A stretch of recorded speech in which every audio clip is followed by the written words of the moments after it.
Hello दोस्तों, कैसे हैं आप सब। आशा करते हैं आप लोग स्वस्थ मस्त तंदुरुस्त होंगे। तो इस वीडियो के माध्यम से हम आप सभी से सूफी आंदोलन की चर्चा करने वाले हैं। तो यह जो सूफी आंदोलन है आपके एग्ज़ाम के लिए बहुत ही महत्वपूर्ण सेशन बनता है, तो वीडियो को पूरा ज़रूर देखिएगा बिना स्किप किए हुए। तो चलिए सूफी आंदोलन हम शुरू करते हैं। तो मध्यकालीन भारत का यह भी एक छोटा सा पार्ट है, ठीक। तो सूफी आंदोलन वहादत उल वजूद अथवा ईश्वर की एकता के सिद्धांत का प्रतिपादन जो है वह इब्नुल अरबी ने किया था। किसने? तो इब्नुल अरबी ने ईश्वर की एकता के सिद्धांत का प्रतिपादन किया था। सूफीवाद की फना फिशेख, फना फिरशुल, फना फिल्लाह सीढ़ियाँ हैं। जो सूफीवाद है ना, इसकी जो है 3 सीढ़ियाँ हैं। फना फिशेख है, फना फिरशुल है, फना फिल्लाह है, ठीक। 12वीं शताब्दी तक सूफी संप्रदाय जो है 12 सिलसिलों में विभाजित हो गया था। आईने अकबरी में अबुल फजल ने कहा है 14 सूफी सिलसिलों का जो है उल्लेख किया है। किसने? तो जो है अबुल फजल ने। किस में? तो आईने अकबरी पुस्तक में 14 सूफी सिलसिलों का उल्लेख किया है, ठीक है। और जो सूफियों के धर्म संघ को जो है क्या कहा जाता था? तो सूफियों के धर्म संघ होते थे और वह 2 भागों में विभाजित थे। कितने भाग में? 2 भाग में विभाजित थे। एक था बासरा, क्या था? तो एक को जो है बासरा कहा जाता था, बासारा, ठीक है। और ये जो बासारा होता था यह जो है इस्लामी सिद्धांत के समर्थक होते थे। और एक था बेसारा, ठीक है। क्या था? और एक जो था वह बेसारा था। यह क्या था? इस्लामी सिद्धांत का समर्थक नहीं था। और जो सूफी आंदोलन या सूफी धर्म संघ था इन्हीं 2 भागों में विभाजित था, ठीक है।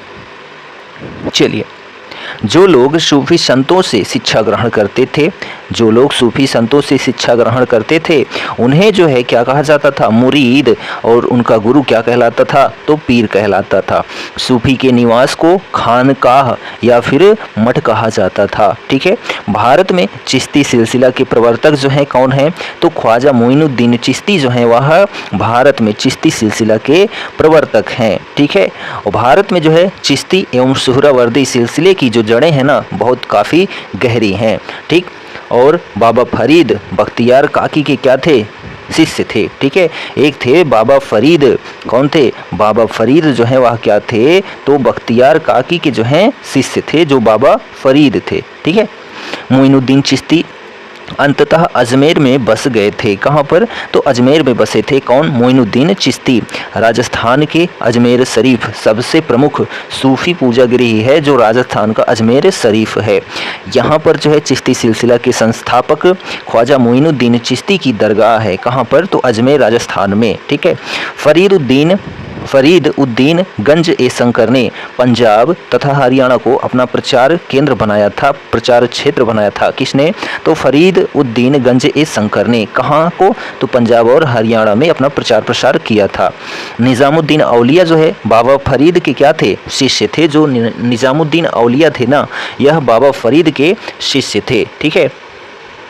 और बाबा फरीद जो हैं बख्तियार काकी के शिष्य थे, ठीक। चिश्ती सिलसिला जो है इसके जो प्रमुख क्या हुए? संत हुए। किसके? तो चिश्ती सिलसिला के। उनमें जो है निज़ामुद्दीन औलिया हुए, ठीक है। कौन हुए? तो निज़ामुद्दीन औलिया हुए, बाबा फरीद हुए, ठीक है। बख्तियार काकी हुए। किसके? तो चिश्ती सिलसिला के।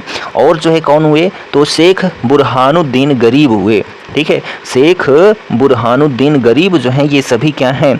चिश्ती सिलसिला के संत हैं। कौन? निज़ामुद्दीन औलिया, बाबा फरीद, बख्तियार काकी, ठीक है, शेख बुरहानुद्दीन गरीब। चलिए, नेक्स्ट पॉइंट है कि निज़ामुद्दीन औलिया जो हैं बाबा फरीद के शिष्य थे। महबूब ए इलाही, ठीक है, महबूब ए इलाही निज़ामुद्दीन औलिया को कहा जाता था। किसको? तो महबूब ए इलाही निज़ामुद्दीन औलिया को कहा जाता था।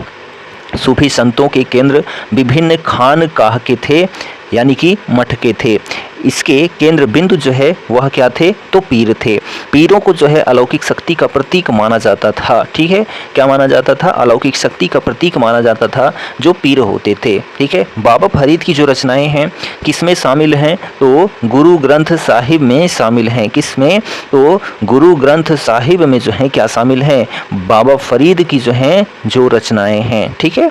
किसमें शामिल हैं? तो गुरु ग्रंथ में जो हैं संकलित हैं या भी शामिल हैं, ठीक। जो बाबा फरीद हैं इनके बहुत सारे शिष्य हुए, ठीक है। बाबा फरीद के जो शिष्य हुए उनमें कौन कौन हुए बाबा फरीद के शिष्य? तो निज़ामुद्दीन औलिया हुए। ठीक है, कौन हुए? तो निज़ामुद्दीन औलिया हुए, और जो हुए अलाउद्दीन साबिर। ठीक है, अलाउद्दीन साबिर जो हैं यह भी क्या थे? बाबा फरीद के शिष्य थे। ठीक, चलिए नेक्स्ट पॉइंट देखिए कि ऐसा माना जाता था कि पीर खुदा के निकट रहने से सब कुछ सहजता से प्राप्त कर सकते थे। कौन? जो पीर होते थे। इसलिए बड़ी संख्या में मुरीद खानकाहों में उपस्थित होते थे। सूफी परंपरा में पीर का अर्थ है गुरु तथा शिष्य को मुरीद कहा जाता है। ठीक है, क्या कि सूफी परंपरा में पीर का अर्थ क्या है? गुरु, तथा शिष्य को क्या कहा जाता था? मुरीद। पीर और मुरीद में बहुत गहरा संबंध होता है। जैसे गुरु शिष्य में संबंध होता है, वैसे ही जो है इसमें पीर और मुरीद में बहुत गहरा संबंध होता है। पीर का मतलब गुरु, मुरीद का मतलब छात्र यानी कि शिष्य। सूफी दर्शन केवल ईश्वर में विश्वास करता था। ठीक है, जो सूफी आंदोलन था यह केवल एक ईश्वरीय था, यानी एक ईश्वर में विश्वास करता था, यानी ईश्वर एक है। अमीर खुसरो निजामुद्दीन औलिया के क्या थे? तो शिष्य थे। अमीर खुसरो वही खड़ी बोली के जनक, ठीक है, सितार के जो हैं प्रवर्तक, ठीक है, सितार संगीत के प्रवर्तक, खड़ी बोली के जनक अमीर खुसरो। ठीक है, तुतिया हिंद कहा जाता है अमीर खुसरो को। तो यह जो है निजामुद्दीन औलिया के शिष्य थे। ठीक, हजरत निजामुद्दीन औलिया ने दिल्ली के 7 सुल्तानों का शासन देखा था। किसने? तो यह जो निजामुद्दीन औलिया था ना, इसने दिल्ली के 7 सुल्तानों का शासन देखा था। उनमें प्रमुख और जो निज़ामुद्दीन औलिया है, इनके जो है प्रमुख शिष्य थे, वह कौन शिष्य थे? तो शेख सलीम चिश्ती थे। ठीक है, कौन थे? तो शेख सलीम चिश्ती जो है ना, वह निज़ामुद्दीन औलिया के जो है प्रमुख शिष्य थे। अमीर खुसरो भी थे और अमीर हसन देहलवी भी थे निज़ामुद्दीन औलिया के शिष्य। ठीक है, चलिए नेक्स्ट पॉइंट देखिए, इन्हें योग सिद्ध भी कहा जाता था। किनको? तो अमीर खुसरो जो है निजामुद्दीन औलिया के शिष्य थे, इन्हें जो है योग सिद्ध भी कहा जाता था। किनको? तो अमीर खुसरो को। निजामुद्दीन औलिया की दरगाह जो है ग्यासपुर दिल्ली में स्थित है। ठीक है, गयासुद्दीन तुगलक को निजामुद्दीन औलिया ने कहा था अभी दिल्ली दूर है। ठीक है, अभी दिल्ली बहुत दूर है, निजामुद्दीन औलिया ने ही कहा था। किसने? किसको कहा था? गयासुद्दीन तुगलक को। चिश्ती शाखा के सबसे महान सूफी संत जो हैं कौन थे? तो शेख सलीम चिश्ती थे। कौन थे? शेख सलीम चिश्ती जो हैं वह चिश्ती शाखा के सबसे महान सूफी संत हुए थे। चिश्ती पंथ के लोग जो हैं संगीत, योग और अद्वैतवाद के सिद्धांत में विश्वास करते थे, जो चिश्ती पंथ के लोग होते थे। भारत में सुहरावर्दी सिलसिला के प्रवर्तक जो हैं बहाउद्दीन जकारिया हुए। कौन हुए?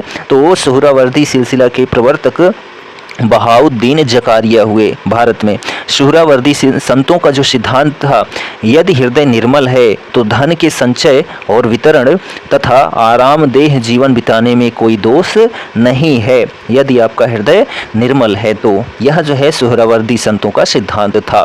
कादरी सिलसिला की स्थापना शेख अब्दुल कादिर जिलानी ने की थी। किसने? तो कादरी सिलसिला की जो है क्या है स्थापना शेख अब्दुल कादिर जिलानी ने की थी। दारा सिकोह कादरी सिलसिला से संबंधित था। कौन? जो दारा सिकोह था ना, यह कादरी सिलसिला से संबंधित था। ठीक, भारत में कादरी सिलसिला के प्रवर्तक जो हैं कौन थे? तो मोहम्मद गौस थे। कौन थे? तो मोहम्मद गौस जो है ना, ये भारत में कादरी सिलसिला के जो है प्रवर्तक हुए थे। इस सिलसिले के अनुयायी गाने बजाने के विरोधी थे, और ये लोग जो हैं शिया मत के विरुद्ध थे, जो कादरी सिलसिला के लोग होते थे। ठीक है, सत्तारी सिलसिला एक था। कौन सा सिलसिला? तो एक था सत्तारी सिलसिला, और यह जो सत्तारी सिलसिला था ना, इसका प्रमुख केंद्र जो था वह बिहार था। क्या था? मुख्य केंद्र इसका बिहार था। ठीक, चलिए राजकुमार दारा एक नाम है। क्या? राजकुमार दारा। और ये जो दारा थे राजकुमार दारा, ठीक है, शाहजहां के ज्येष्ठ पुत्र थे। किसके? तो शाहजहां के ज्येष्ठ पुत्र थे राजकुमार दारा। ठीक है, शाहजहां के ज्येष्ठ पुत्र थे राजकुमार दारा। कादरी सिलसिला के मुल्ला शाह का शिष्य था। ठीक है, राजकुमार दारा जो है कादरी सिलसिला के मुल्ला शाह का शिष्य था। ठीक, चलिए आगे बात करते हैं हम यहाँ पर। तो दारा शिकोह कादरी सिलसिला के से संबंधित था। मजमा उल बहरैन। कौन? तो मजमा उल बहरैन दारा शिकोह ने लिखा था। ठीक है, किसने? तो दारा शिकोह ने मजमा उल बहरैन की रचना की थी। दारा शिकोह द्वारा किए गए सभी उपनिषदों का फारसी अनुवाद जो है सिर-ए-अकबर नाम से हुआ था, जो दारा सिकों ने अनुवाद किया था उपनिषदों का फारसी भाषा में। ठीक है, किस रूप में किया था? तो सिर-ए-अकबर के नाम से किया था। भारत में नक्शबंदी सिलसिला के प्रवर्तक जो हैं ख्वाजा बाकी बिल्लाह थे। कौन थे? भारत में नक्शबंदी सिलसिला के प्रवर्तक जो हैं ख्वाजा बाकी बिल्लाह थे, नक्शबंदी सिलसिला के प्रवर्तक। ठीक है, तो नक्शबंदी जो धर्म संघ था या सिलसिला था, इसकी स्थापना जो है ख्वाजा उबैदुल्लाह ने की थी। किसने? तो जो है ख्वाजा उबैदुल्लाह ने की थी। और भारत में तो आपको पता है ख्वाजा बाकी बिल्लाह ने की थी। ठीक है, किसकी? तो नक्शबंदी सिलसिला की स्थापना। औरंगजेब नक्शबंदी सिलसिला से संबंधित थे। अहमद फारूक सरहिंदी ख्वाजा बाकी बिल्लाह के शिष्य थे। किसके? तो अहमद फारूक सरहिंदी जो है ना, वह ख्वाजा बाकी बिल्लाह के शिष्य थे। शेख अहमद सरहिंदी ने बदाहत उस शुहूद सिद्धांत का प्रतिपादन किया था। किसने? तो शेख अहमद सरहिंदी ने। सूफियों में सर्वाधिक कट्टरवादी सिलसिला जो था ना, वह नक्शबंदी सिलसिला था। कौन सा? नक्शबंदी सिलसिला था, जो कि सूफियों में सर्वाधिक कट्टरवादी सिलसिला था, जिसके प्रवर्तक जो है कहाँ पर? भारत में ख्वाजा बाकी बिल्लाह थे। ठीक है, अकबर द्वारा प्रतिपादित दीन इलाही धर्म का खंडन शेख अहमद सरहिंदी ने ही किया था। किसने? तो शेख अहमद सरहिंदी ने जो है अकबर द्वारा जो प्रतिपादित दीन इलाही धर्म था, इसका खंडन किया था। ठीक, चलिए नेक्स्ट पॉइंट देखिए, सत्तारिया सिलसिला के प्रवर्तक। ठीक है, सत्तारिया सिलसिला के प्रवर्तक शेख अब्दुल सत्तार थे। कौन थे? तो शेख अब्दुल सत्तार थे। और इनका जो है क्या था? मुख्य केंद्र बिहार था। हुमायूं के समकालीन जो है मोहम्मद गौस शेख अब्दुल सत्तार थे। कौन थे? तो मोहम्मद गौस शेख अब्दुल सत्तार जो है हुमायूं के समकालीन थे। कलंदरिया सिलसिला के प्रवर्तक जो हैं सूफी संत अब्दुल अजीज मक्की थे। कौन थे? तो कलंदरिया एक सिलसिला था और इसके प्रवर्तक जो हैं सूफी संत अब्दुल अजीज मक्की थे। मदारिया सिलसिला के प्रवर्तक जो हैं शेख बहिउद्दीन साहमदार थे। कौन थे? तो मदारिया एक सिलसिला हुआ और इसके प्रवर्तक शेख बहिउद्दीन साहमदार हुए थे। भक्ति और सूफी दोनों आंदोलनों ने ही मूर्ति पूजा को नकारा है। ठीक है, जो भक्ति आंदोलन है और सूफी आंदोलन है, इन दोनों ने मूर्ति पूजा को नकारा है। ठीक, फिरदौसी सुहरावर्दी सिलसिला की ही एक शाखा थी, जिसका कार्य क्षेत्र क्या था? तो बिहार था। ठीक है, जो फिरदौसी है यह सुहरावर्दी सिलसिला की ही एक शाखा थी, जिसका कार्य क्षेत्र बिहार था। ठीक, चलिए अब यहाँ पर बात आती है क्या? प्रमुख सूफी सिलसिले, उनके संस्थापक और प्रभाव क्षेत्र, यानी कि उनका क्षेत्र क्या था? तो देखिए, चिश्ती जो सिलसिला था, ख्वाजा मोइनुद्दीन चिश्ती संस्थापक हुए। सामान्य रूप से भारतीय उपमहाद्वीप में यह सिलसिला चला। सुहरावर्दी सिलसिला हजरत बहाउद्दीन जकारिया संस्थापक हुए। उच्च सिंध एवं मुल्तान, ठीक है, सिंध एवं मुल्तान क्षेत्र जो है कार्य क्षेत्र था या प्रभाव क्षेत्र था। कादरी सिलसिला जो था शेख अब्दुल कादिर जिलानी ने, ठीक है, की थी। कादरी सिलसिला की स्थापना या प्रवर्तक हुए। मुल्तान पंजाब क्षेत्र इसका प्रभाव क्षेत्र था। सत्तारी सिलसिला था, शाह अब्दुल्लाह सत्तारी ने इसकी स्थापना की थी। मध्य एवं पूर्वी भारत जो है इसका प्रभावित क्षेत्र था। नक्शबंदी सिलसिला जो था ख्वाजा बाकी बिल्लाह ने इसकी स्थापना की थी। पंजाब एवं दिल्ली इसका प्रमुख क्षेत्र था। फिरदौसी सिलसिला जो है वह शेख बदरुद्दीन ने इसकी स्थापना की और इसका मुख्य केंद्र बिहार था। कुब्रविया जो सिलसिला था, इसके मीर सैयद अली हमदानी ने इसके प्रवर्तक हुए और इसका जो प्रभाव क्षेत्र था वह कश्मीर था। ठीक है, कलंदरी, ठीक है, कलंदरी जो सिलसिला था शेख अबू बकर लूसी हुए इसके प्रवर्तक और इसका जो प्रभाव क्षेत्र था, ठीक है, वह कौन सा था? तो दिल्ली और पंजाब था। ठीक, चलिए अब यहाँ पर बात आती है किसकी? तो प्रांतीय शैली के अंतर्गत निर्मित महत्वपूर्ण भवन, तो ये भवन है, यहाँ निर्माण करता है और ये शैलियाँ हैं। तो अटाला मस्जिद का जो है निर्माण इब्राहिम शाह सरकी ने करवाया था और यह एक सरकी शासक था। ठीक है, तो इब्राहिम शाह सरकी ने करवाया था अटाला मस्जिद का निर्माण और यह जो है अटाला मंदिर को तोड़कर ही इसको बनवाया गया था। ठीक है, तो यह किस शैली में है? तो जौनपुर शैली में है जो अटाला मस्जिद है। जामी मस्जिद का निर्माण हुसैन शाह सरकी ने करवाया और यह जौनपुर शैली में है। झंझरी मस्जिद इब्राहिम शाह सरकी ने करवाया, जौनपुर शैली में स्थित है। ठीक, पांडुआ की अदीना मस्जिद सिकंदर शाह सरकी ने करवाया, जौनपुर शैली में स्थित है। ठीक है, जौनपुर शैली में है। मांडू काला किला ठीक है। मांडू का किला हुसंग शाह ने इसका निर्माण कराया और यह मालवा शैली में है। बाज बहादुर एवं रूपमती भवन जो है यह नासिरुद्दीन शाह ने इसका निर्माण करवाया और यह मालवा शैली में निर्मित है। ठीक है।